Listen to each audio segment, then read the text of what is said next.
আসসালামু আলাইকুম।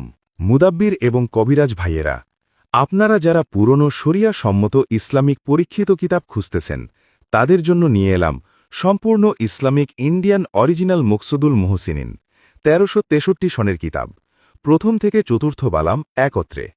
কিতাবটি পুঁথির ভাষায় লেখা। কিতাবের লেখক মৌলভী জহিরুদ্দিন আহমেদ।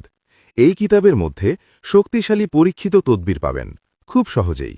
বশীকরণ, বান, বিচ্ছেদ সহ অসংখ্য কাজ করতে পারবেন। কিতাব আপনার নামের উপরে জাগ্রত করে দেওয়া হবে। কিতাবের সাথে গুরুর লিখিত এজাজতপত্র হবে, যে হাজিরা দিয়ে আপনি খুব সহজে জিনে ধরা, জাদু, বান, টোনা পরীক্ষা করতে পারবেন। কিতাব নেওয়ার পরে কোনো কিছু বুঝতে সমস্যা হলে আপনাকে বুঝিয়ে দেওয়া হবে এবং হোয়াটসঅ্যাপে সাপোর্ট পাবেন। সারা বাংলাদেশে কুরিয়ারের মাধ্যমে ক্যাশ অন হোম ডেলিভারি দেওয়া হবে। কিতাবটি অর্ডার করতে আমাদেরকে মেসেজ করুন।